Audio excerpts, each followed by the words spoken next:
شروع کریں؟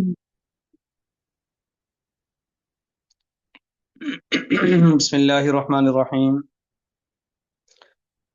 قال اللہ تبارک و تعالی فی کلام المجید والفرقان الحمید وأحل اللہ البیع وحرم الربا. صدق اللہ العظیم. ماہ رمضان اور پیغام قرآن کے عنوان سے یہ گفتگو کی جا رہی ہے. گزشتہ کل ہم نے حلال کمانے، حلال کھانے اور اس کے اثرات اور برکات اور ثمرات پر گفتگو کی تھی کہ حلال کھانے کا انسان کے کردار پر، اعمال پر، اخلاق پر، عبادات پر بہت گہرا اور فوری اثر پڑتا ہے. آج کی نشست میں ہم حرام جو ذرائع آمدن ہے، یہ اللہ تعالیٰ نے بہت ساری چیزوں کو قرآن پاک میں حرام قرار دیا ہے، اور اس کی دلیل اور اس کا جو نقصان ہے دنیا آخرت کا وہ کیا ہے، تاکہ ہم حرام سے بچنے والے بن جائیں اور حلال کو اپنانے والے بن جائیں. قرآن کریم کی جو آیت میں نے آپ کے سامنے عرض کی، اس میں اللہ تعالیٰ نے فرمایا کہ اللہ رب العزت نے احل اللہ البیع، خرید و فروخت کو حلال قرار دیا ہے، وحرم الربا، اور سود کو حرام قرار دیا ہے. تو یہ سود کا مفہوم ہے کہ انسان کسی کو قرض دے اور اس کے ساتھ شرط رکھے کہ اس پر اتنا اضافہ بھی مجھے چاہیے، اور اس شرط کے ساتھ جب طے ہو جائے بات تو اس کو سود کہتے ہیں. اور یہ پاک پیغمبر کے زمانے سے پہلے بھی تھا، پاک پیغمبر کے زمانے میں بھی تھا، اور آج پوری دنیا کے اندر، پوری دنیا کے اندر سود کا لین دین جو ہے وہ جاری ہے. اور آپ صلی اللہ علیہ وسلم نے اپنے آخری خطبے کے اندر ارشاد فرمایا تھا کہ میں اس سود کو حرام قرار دیتا ہوں، لہذا ہمارے خاندان کا کسی پر اگر قرض ہے تو وہ اصل رقم واپس کر دے، اور سود جو ہے وہ ہم سارے کے سارا ختم کرتے ہیں، معاف کرتے ہیں. تو گویا پاک پیغمبر صلی اللہ علیہ وسلم نے اپنے آخری خطبے میں اپنے گھر سے، اپنے خاندان کے سود ختم کر کے یہ بتا دیا کہ ہمارا قول اور عمل ایک ہوتا ہے، اور ہم اپنے مفادات کو بھی اللہ کے احکام کے سامنے ختم کر دیتے ہیں. تو یہ جو ذرائع آمدن میں سے ایک بہت بڑا ذریعہ آمدن، اس وقت دنیا کے بے شمار لوگ ایسے ہیں، میں صرف مسلمانوں کی بات کر رہا ہوں، کہ جن کی دولت کا بڑا حصہ بینکوں کے اندر موجود محفوظ ہوتا ہے، اور وہاں سے انہوں نے سودی معاہدے کے تحت جو ہے وہ پیسے رکھوائے ہوتے ہیں، اور ان کی آمدن میں جو ہے وہ سود کے حساب سے اضافہ ہوتا رہتا ہے. اور اسی طرح انفرادی سطح پر بھی ہمارے معاشرے میں بے شمار لوگ ایسے ہیں کہ جو چھوٹے علاقوں میں رہتے ہیں یا بڑے علاقوں میں رہتے ہیں، اور وہ ذاتی حیثیت میں لوگوں کو قرضہ دیتے ہیں اور ذاتی حیثیت میں ان سے سود وصول کرتے ہیں. اسی طرح اس زمانے کے اندر جب سافٹ چیزیں آئی ہیں تو اس میں ایپس آنے لگی ہیں جو ہمیں لالچ دیتے ہیں کہ بھئی آپ کو فوری قرضہ ملے گا، گھر پہ ملے گا، لیکن اس میں ساتھ اتنا انٹرسٹ بھی ہوگا. اور اس میں کبھی کبھی ہمیں لالچ دینے کے لیے یا ہمارے ایمان کو خریدنے کے لیے یوں کہا جاتا ہے کہ جی یہ سود فری ہے، اور بس آپ نے نقد دینے ہیں، نقد اتنے ہی واپس کرنے ہیں. لیکن ساتھ شرط ہوتی ہے کہ اگر 10 دن میں یا 15 دن میں آپ نے واپس کر دیے تو ٹھیک، اور اگر اس سے زیادہ کریں گے تو پھر آپ پر سود آئے گا. اور کبھی کبھی ہمارے لیے جو لون منظور ہوتا ہے اس میں سے بھی کٹوتی ہو کر، اگر ہم نے 50,000 کا لون لیا تو اس میں سے ہمیں 40 ملیں گے، اور 10 دن کے بعد 40 واپس کرنے ہیں، اور اس کے بعد پھر ہمارا سود بڑھتے بڑھتے کبھی اس سے بھی کئی گنا زیادہ ہو جاتا ہے. اس لحاظ سے اگر ہم دیکھیں تو ہم بحیثیت قوم بھی سود خوری میں مبتلا ہیں، اور ہمارے ارد گرد جو ہے وہ سود کا بازار اس طرح گرم ہے، ایسا لگتا ہے جیسے زمانہ جاہلیت ابھی تک جاری ہے. لیکن اللہ رب العزت نے صاف ستھرے الفاظ میں سود کو حرام قرار دے دیا، اور فرمایا کہ سود خور جو ہے وہ روز قیامت ایسے کھڑا ہوگا جیسے کسی کو پر جنات کا اثر ہو گیا ہو. یتخبطہ الشیطان من المس. تو لہٰذا سود خور جو ہے وہ نہ دنیا میں چین میں رہتا ہے، نہ آخرت میں تو عذاب الہی ہے ہی ہے۔ اور جناب نبی کریم صلی اللہ علیہ وسلم نے ارشاد فرمایا کہ ایک ایک پائی یا ایک روپیہ یا ایک پیسہ اگر کچھ سود کا کھاتا ہے تو اپنی سکی ماں کے ساتھ بدکاری کرنے 36 دفعہ بدکاری کرنے کے برابر اس کا گناہ ہے، بلکہ اس سے بھی زیادہ۔ تو اب جو انسان ہے وہ یہ نہیں سوچ سکتا کہ وہ کبھی خود بھی اپنی ہی ماں کے ساتھ بدکاری کرے گا، لیکن سود کی قباحت اور شناعت بیان کرنے کے لیے اتنے سخت اور صریح الفاظ جو ہے وہ بتائے گئے ہیں۔ اسی طرح ایک اور چیز ہمارے ہاں ہے جس کو ہم جوا کہتے ہیں، تو اس کو بھی اللہ تعالیٰ نے قرآن پاک میں حرام قرار دیا ہے۔ انما الخمر والمیسر والانصاب والازلام رجس من عمل الشیطان فاجتنبوه لعلکم تفلحون۔ تو انما الخمر والمیسر، یہ جو میسر ہے یہ جوا ہے۔ جوا یہ ہوتا ہے کہ انسان اپنا سرمایہ لگاتا ہے اس طرز پر، اس شرط پر کہ یا تو جائے گا تو سارا ہی چلا جائے گا، اور اگر واپس آئے گا تو اپنے ساتھ بہت سارا اور بھی سمیٹ کے لے آئے گا۔ یہ اس کی سادہ اور آسان الفاظ میں حقیقت ہے۔ اب اس کی ہمارے یہاں بہت ساری شکلیں ہیں، بہت ساری صورتیں ہیں، جیسے مثال کے طور پر ہمارے بچپن میں بھی اور اب بھی ایک لاٹری کا لفظ استعمال ہوتا ہے کہ لاٹری نکلی، لاٹری نکلوائی، ایک کوپن یا ٹوکن یا ہم نے ایک پرچی خریدی مثال کے طور پر 50 روپے کی۔ اب یا تو اس میں سے کچھ نہیں نکلے گا، خالی نکل آئے گا، یا پھر یہ ہے کہ اس کے 50 روپے کے بدلے میں ایک کلاک نکل آئے گا۔ اس زمانے میں ریڈیو ہوتا تھا، گھڑی ہوتی تھی، یا اس طرح کی کوئی بھی شاید۔ تو انسان اب لالچ میں وہ سرمایہ لگاتا ہے کہ قسمت کی بات ہے، ہو سکتا ہے ضائع ہو جائے، کوئی بات نہیں، اور اگر ہو سکتا ہے تو ساتھ اور بھی لے کر آ جائے۔ اس وقت ہم لوگ بہت سارے سوسائٹیوں میں، بہت سارے علاقوں میں لکی ڈرا کے نام سے سکیم دیکھتے ہیں، تو وہاں یہ کہتے ہیں کہ بھئی آپ ماہانہ اتنے جمع کرا دیے کریں تو پھر جو ہے وہ موٹر سائیکل نکل آئے گی۔ اب اس میں بہت سارے جو غریب لوگ ہوتے ہیں وہ سوچتے ہیں کہ چلو یار کوئی بات نہیں ہے، مثلا 1000 روپے ہی ہے تو نکلا تو نکلا، نہ نکلا تو 1000 ہی جائے گا، زیادہ تو نہیں جائیں گے۔ تو مسئلہ اس کا نہیں ہے کہ زیادہ جائیں یا کم جائیں، مسئلہ یہ ہے کہ جس چیز کو قرآن پاک نے حرام قرار دے دیا، اللہ تعالیٰ نے منع فرما دیا، اب وہ حرام فریم میں بھی ملتا ہو تو اس کو نہیں لینا چاہیے، چہ جائے کہ ہم خرچہ کر کے حرام کما رہے ہوں یا حرام لے رہے ہوں۔ تو اس طرح دو چیزیں جو قرآن پاک نے اس زمانے میں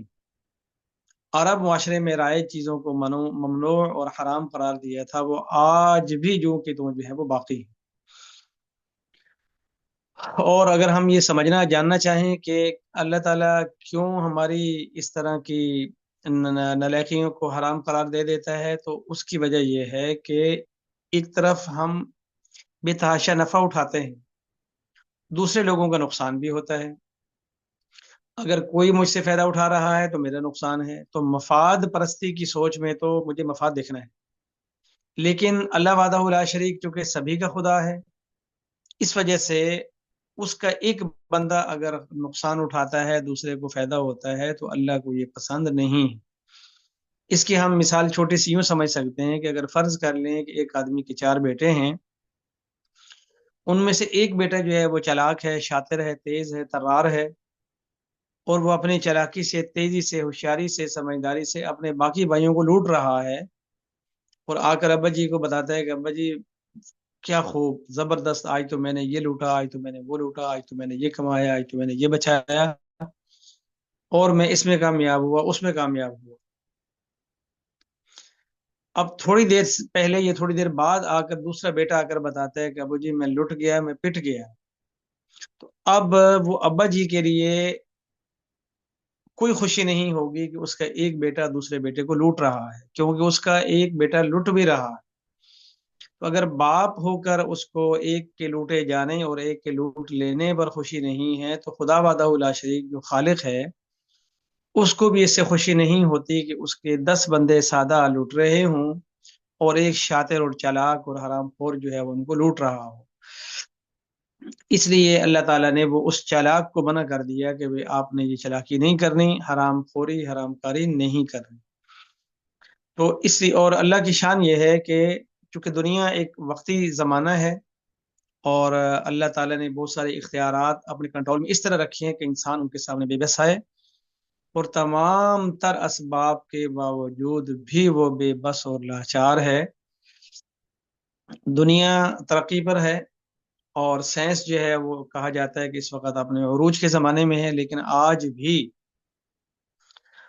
بھی اگر قدرت اپنی کاریگری دکھاتی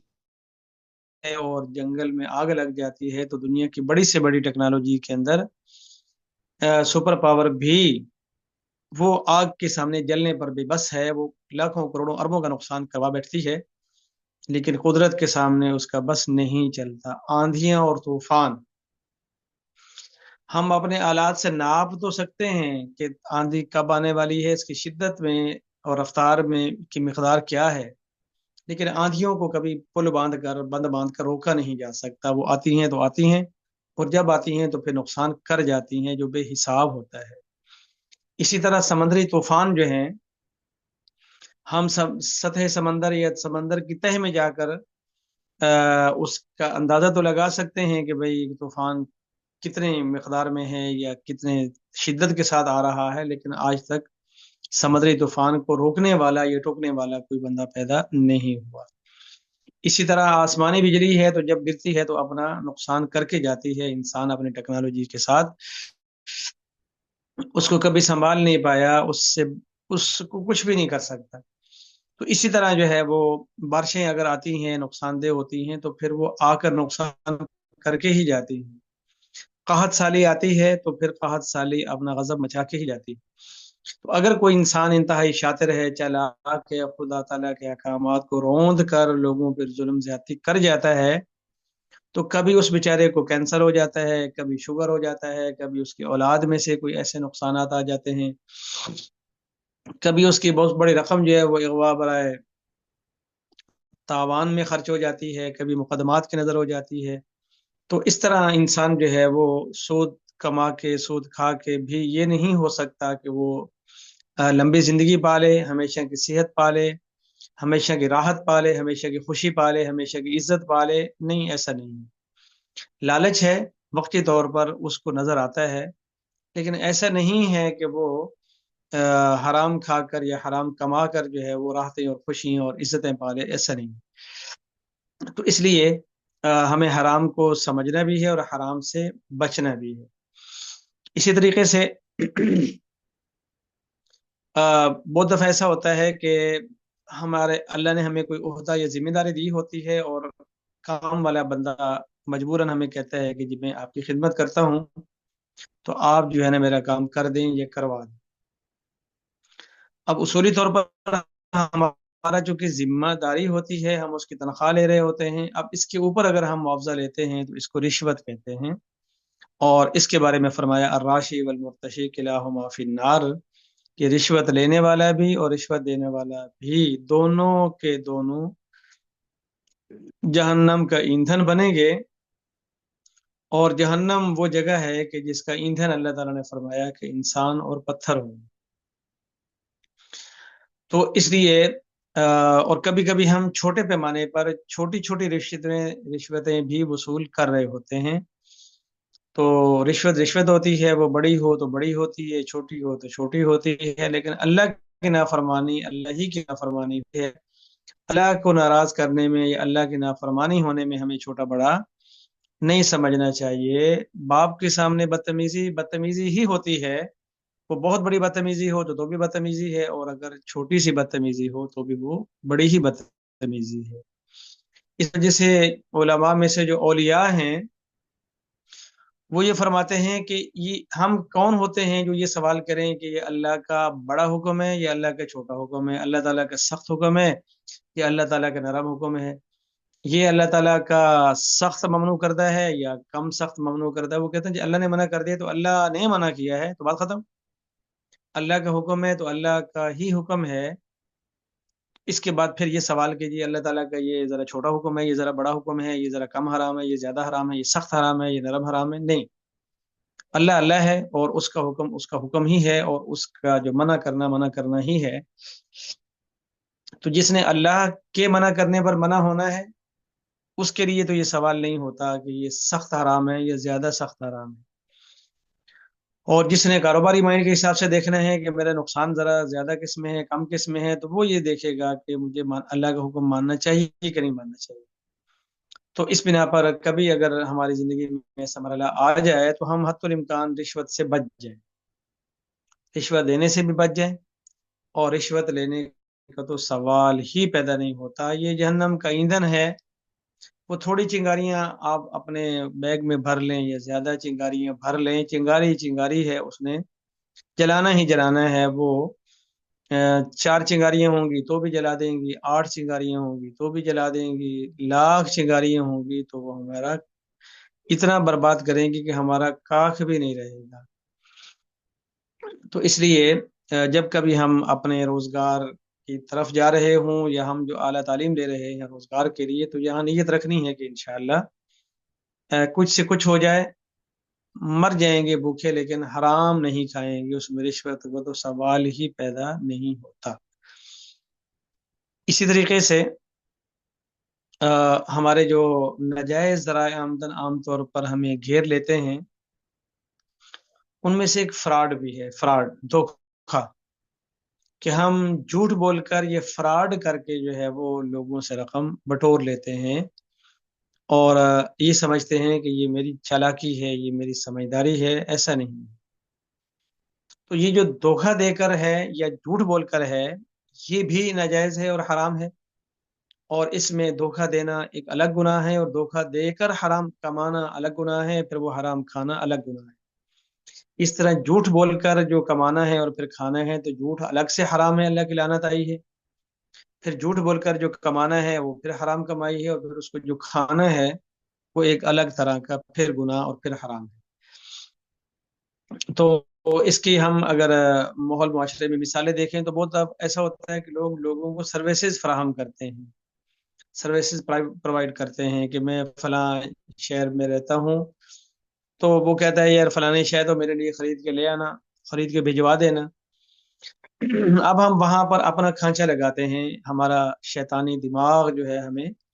حرام کمائی پر اکساتا ہے، کہ ایک شے وہاں سے ہمیں 1000 روپے کی آئی، اب ہم نے کہا کہ اگر اس میں نے 1000 ہی بتایا تو یہ 1000 ہی دے گا، کیوں نہ ہو میں اس کو 1500 بتاؤں، پھر یہ کہے کہ کچھ کم کراؤ، تو میں کہوں کہ چلو یار میں نے بڑی کوشش کر کے 1200 کی کروا دی ہے، تو 200 تو پھر مجھ بچ رہا ہے۔ اب یہ جو ہم نے 200 بچا لیا، تو یہ ہم نے اپنے لیے حرام کا دروازہ کھول لیا۔ اگر ہم سے حلال نہیں ہو سکتا تو ہم صاف منع کر دیں کہ بھائی صاحب میں مصروف ہوتا ہوں، میرے لیے مشکل ہے، آپ کسی اور سے رابطہ کر لیں، اور اگر میں دہاڑی توڑ کر وہاں جاؤں گا تو مجھے آپ کو 500 روپیہ میری خدمت کا معاوضہ دینا ہو۔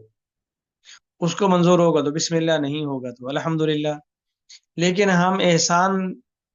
جتلا کر جھوٹ بول کر 200 حرام کا بیچ میں شامل کر کے اپنی ساری روزی کو حرام کر لیتے ہیں، یہ کوئی مناسب بات نہیں ہے۔ اسی طرح فرض کر لیں کہ وکیل ہے، مثال کے طور پر ہمارا وکالت پیشہ ہے، ہم لوگوں کو قانونی معاونت فراہم کرتے ہیں، تو وہاں بھی ایسا ہوتا ہے کہ ایک وکیل کہتا ہے جی 2500 لوں گا، دوسرا کہتا ہے 1500 لوں گا، تیسرا کہتا ہے چلو یار آپ غریب آدمی ہیں 700 ہی دے دو۔ تو اب سوال یہ پیدا ہوتا ہے کہ وہ جو ہمارے ڈاکومنٹس کے اخراجات تھے وہ ٹوٹل 200 کے تھے، بس اس کو تھوڑی سی اس بات چیت پر جو ہے وہ ہم سے جھوٹ بول کے کہاں سے کہاں جا رہا تھا۔ اسی طرح کبھی کبھی ہم لوگ پراپرٹی ڈیلنگ وغیرہ کرتے ہیں، تو وہاں پر بھی ایسے بہت سارے مواقع آتے ہیں کہ جہاں پر ہم پس پردہ جو ہے کچھ اور چل رہے ہوتے ہیں، سامنے کچھ اور کر رہے ہوتے ہیں، پھر ہم سے مختلف طرح کے سوالات کر کے جواز کا راستہ اس میں ڈھونڈ رہے ہوتے ہیں کہ جی آپ بتائیں اس میں تو پھر کوئی مسئلہ نہیں۔ تو اگر ہم نے کہہ بھی دیا کہ مجھے تو نہیں لگتا کہ کوئی مسئلہ ہو، لیکن اللہ تو جانتا ہی ہوتا ہے کہ آپ کی نیت کیا ہے اور آپ کا طرز عمل کیا ہے۔ اور اسی طریقے سے آج کل مختلف قسم کی سکیمیں جو ہے وہ ایسے متعارف ہو جاتی ہیں کہ آپ یہ کریں تو اس کے بعد جو ہے نا آپ کو کار مل جائے گی، تو فلاں مل جائے گا، تو پلاٹ مل جائے گا۔ تو ہم چونکہ تھوڑا سا انسان لالچی مزاج ہے، تو اس کا لالچ اس کو مجبور کرتا ہے، اور دھوکے باز جو ہے وہ ہمارے لالچ سے فائدہ اٹھاتا ہے۔ تو اس بنا پر ہمیں یہ سمجھنا چاہیے کہ بھائی کوئی پاگل نہیں ہے کہ جو ہم سے تھوڑے سے پیسے لے اور ہمیں خواہ مخواہ بہت زیادہ پیسے دے۔ کوئی ایسا پاگل نہیں۔ ابھی میں مثال دوں گا آپ کو کہ ابھی ہم سافٹ، اس وقت میں جو آپ سے گفتگو کر رہا ہوں یہ سافٹ پر گفتگو کر رہا ہوں، ہارڈلی فزیکلی ہم آمنے سامنے نہیں۔ تو یہاں پر بہت سارے ایسے آ گئی ہیں ایپس یا ان کے طریقہ کار کہ بھی آپ جو ہے ممبر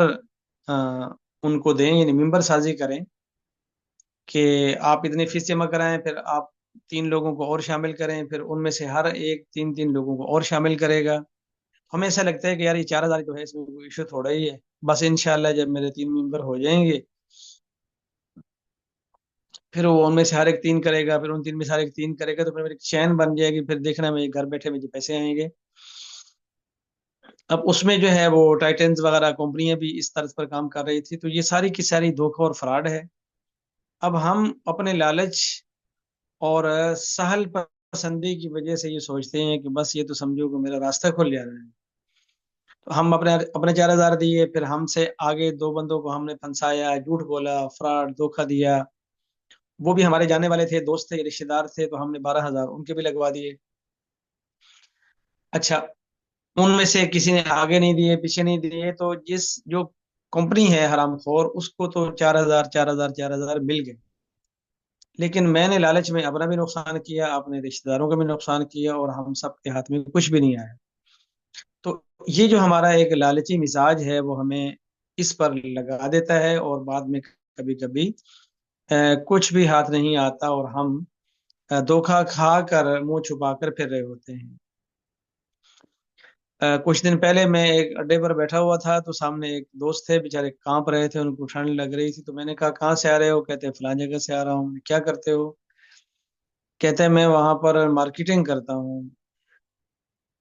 اب میں نے بندے کے حلیے دیکھا، میں نے کہا کہ اتنا مارکیٹر لگ نہیں رہا، مجھے فوراً کھٹکا ہوا، میں نے کہا کہ یہ کوئی ٹائٹنز والی مارکیٹنگ تو نہیں کرتے؟ میں نے کہا کیا مارکیٹنگ کرتے ہیں؟ کہتے ہیں ایکچولی میں وہاں نا بھی ٹریننگ لے رہا تھا، پھر اس کو میں نے بتایا کہ وہ ایک سر آئے ہوں گے، انہوں نے اچھی سی تقریر کی ہوگی، انہوں نے کہا ہوگا دیکھو دنیا کہاں سے کہاں پہنچ گئی ہے، ہم جب تک کماتے رہیں گے کچھ بھی نہیں ہوگا، آپ بس اس کے اندر آئے مجھے دیکھو، میں کل آپ کی طرح یہاں بیٹھا ہوا تھا، آج جو ہے میں نے فلاں ملک کا دورہ کیا۔ کہتا ہاں ہاں بالکل بالکل۔ میں نے کہا پھر اس نے کہا ہوگا آج میرے پاس فلانی کار ہے؟ کہتا ہاں بالکل انہوں نے یہ کہا تھا۔ تو پھر میں نے کہا، انہوں نے کہا ہوگا کہ بس ابھی منزل دور نہیں ہے، قریب آپ دیکھیں گے کہ آپ یہاں کھڑے ہوں گے وغیرہ۔ کہتے بالکل بالکل۔ مجھے وہ کہتے ہیں کہ کیا آپ نے بھی ٹریننگ لی ہوئی ہے؟ میں نے کہا اللہ مجھے بچایا، میں نے لی ہوئی نہیں ہے، لیکن میں ان کو جانتا ضرور ہوں، اور میں ان کو بڑے زمانے سے جانتا ہوں۔ ان کا ایک اڈا کراچی میں ہے، ایک فیصل آباد میں ہے، اکاڑے میں ہے، فلانی فلانی جگہ پر ہے، لیکن میں نے کہا کہ وہ ایک ہی ٹائی والا کرین شیپ جو ہے وہ کچھ دن دھوکہ دینے کے لیے وہی بندہ کراچی پہنچتا ہے، وہ یہاں پہنچتا ہے اور بالکل جھوٹ بول رہا ہوتا ہے، اس کو تنخواہ ہی جھوٹ بولنے کی ملتی ہے، تو وہ بےچارا اور کیا کرے۔ کہتے ہیں پھر ابھی کیا ہوگا؟ میں نے کہا میرا بیٹا کچھ بھی نہیں ہوگا، شکر کرو کہ آپ زندہ سلامت گھر جا رہے ہو، ورنہ تو بندہ راستے میں بے ہوش ہو جاتا۔ کہتے اچھا۔ تو عرض کرنے کا مقصد یہ ہے کہ دھوکے پہ دھوکا، دھوکے دھوکا وہ دینے والے دے رہے ہیں انتہائی شاطر طریقے سے، اور ہم ماشاءاللہ سے دھوکا کھا رہے ہیں کھا رہے ہیں کھا رہے ہیں کھا رہے ہیں۔ تو ہمیں ترس آتا ہے کہ افسوس کہ ہم نے ان نوجوان بچوں کو جمعے کے خطبوں میں ہمیں ان کو بتانا چاہیے تھا نا کہ میرا بیٹا کبھی اس لالچ میں مت جانا، اس دھوکے میں مت آنا۔ اسی طرح کوئی بندہ اٹھتا ہے اور آ کر کہتا ہے کہ جی آپ لوگ جو ہے نا اتنے پیسے جمع کروائیں تو ہم سرمایہ کاری کریں گے، ہم مزاربہ کریں گے، بس مزاربہ کے اندر جو ہے نا نفع تمہارا اور نقصان ہمارا، اور بس آپ نے بس اتنا ہی کرنا ہے۔ کچھ دنوں کے بعد وہ کہتا ہے کہ اگر آپ میرے ساتھ اور بندے جوڑ دیں تو آپ کو میں اس سرمایہ کاری میں سے بھی نفع دوں گا۔ میں چل پڑتا ہوں اس مقصد کے لیے کہ بھائی فلاں جگہ مزاربے کا کاروبار ہے، تو آپ لوگ آ جاؤ اور اس کے اندر شامل ہو جاؤ۔ اب بے شمار لوگوں کو میں پھنسوا رہا ہوں، اور اپنے چند ہزار کے لالچ کے چکر میں لوگوں کی ساری زندگی کی جمع پونجی اجڑوا رہا ہوں۔ تو ایسے اسکینڈل جو ہیں وہ آتے ہیں، کبھی مارکیٹ کے اندر ڈبل شاہ آ جاتا ہے، وہ کہتا ہے کہ آپ مجھے پیسے دیں اور ٹھیک 1 مہینے کے بعد اسے دگنے لے جائیں۔ اب سوال یہ پیدا ہوتا ہے کہ ایسا کون پاگل ہے اس کو پیسے کوئی پیسے کوئی اناج غلہ تو نہیں ہے کہ بھئی ہم نے ایک دانہ زمین کے اندر ڈالا تو وہاں سے ایک کومپل پیدا ہوئی، تو وہاں سے سٹا پیدا ہوا، تو اس کے اندر 7 بالیاں پیدا ہوئی، ایسا نہیں ہو۔ پیسہ پیسہ بیج نہیں ہے جو زمین میں ڈالا جائے اور وہ اگ جائے اور اس کے بعد جو ہے وہ ایک گندم، مثال کے طور پر ایک کھیت سے میں جا رہا تھا تو انہوں نے کہا کہ ہم نے تل بیجے ہوئے ہیں، کافی بڑا کھیت ہے، کہتے آپ کے اندازے میں ہم نے کتنے تل ڈالے ہوں گے؟ میں نے کہا ایک من تو ڈالا ہوگا۔ انہوں نے کہا نہیں، من شاید کوئی نہیں ڈالا، بس ہم نے پتہ نہیں 4 کلو کے، 5 کلو کے، 10 کلو تل ڈالے تھے، اب یہ ہمارا پورا کھیت جو ہے وہ بن گیا ہے۔ تو رقم جو اماؤنٹ جو ہے وہ تل نہیں ہے جو 2 کلو ڈالے جائیں اور اس کے بعد 2 ایکڑ میں پیدا ہو جائیں، ایسا نہیں ہے۔ تو ہمارے یہاں پہلے ایک ڈبل شاہ رہا، مجھے اس کا تھوڑا بہت یاد ہے، وہ بیچارہ مر گیا تھا بعد میں۔ ابھی حالیہ زمانے کے اندر بھی پنڈی اسلام آباد میں بھی یہ سکینڈل ہوا ہے اور وہ بندہ بھی پکڑا گیا ہے۔ اس سے پہلے ہم کراچی میں تھے 2000 کے بعد، تو ایک شفیق الرحمان نامی شخص نے کروڑوں اربوں میں جا کر سکینڈل کیا۔ ادھر پنڈی میں کوئی اسامہ نام کے شخص تھے، انہوں نے کیا۔ تو اس طرح ہمارے معاشرے کے اندر ہر چند سال کے بعد ایک اتنا بڑا سکینڈل آتا ہے کہ ہم لاکھوں اربوں روپے قوم کا جو ہے وہ ایک ہی شخص، ایک خاندان لوٹ کر جو ہے وہ یہ مر جاتا ہے، یہ بھاگ جاتا ہے۔ تو اصل کیا ہوا، وہ جو لالچ تھا، ہماری خواہش تھی، ناسمجھی نادانی، وہ ہمیں ان چیزوں میں ہمیں لٹوا پٹوا دیتی ہے۔ آپ حضرات کے سامنے جیسے میں نے حرام میں سرمایہ کاری کرنے سے بچنے کا میں نے عرض کیا، تو لٹنے پٹنے سے بھی میں نے آپ کے سامنے کچھ آگاہی فراہم کی۔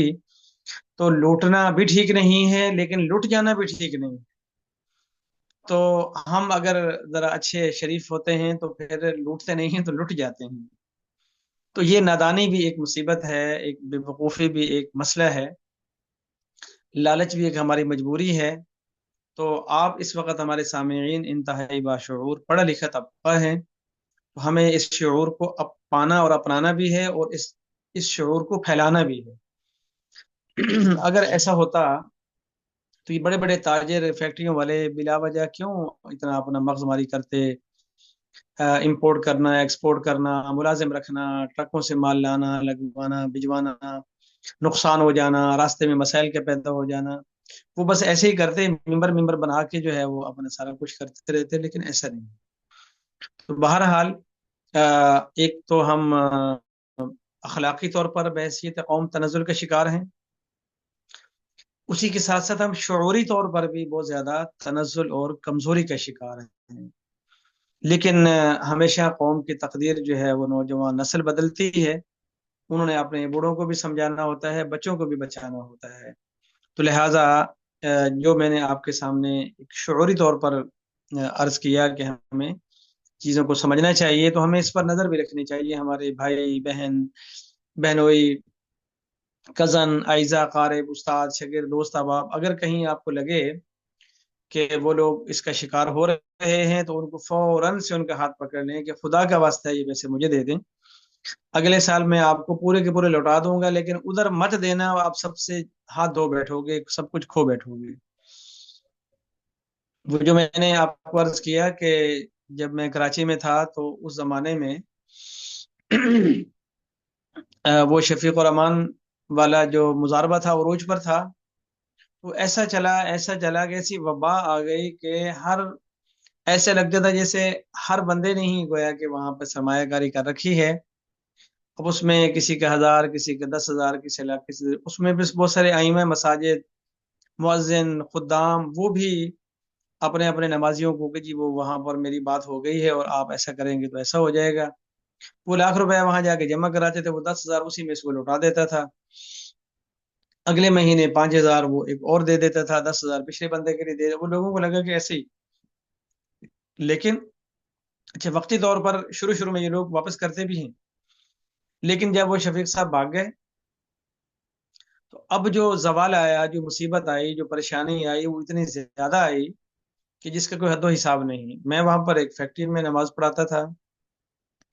تو ہمارے بہت سارے جاننے والوں کا خیال یہ تھا کہ بھئی میں جس مال میں رہ رہا ہوں میری تو بے تحاشا سرمایہ کاری ہوگی۔ میں نے کہا کہ یار میں پہلے دن سے ہی اس پہ لعنت بیچتا تھا اور آج بھی لعنت ہی بیچتا ہوں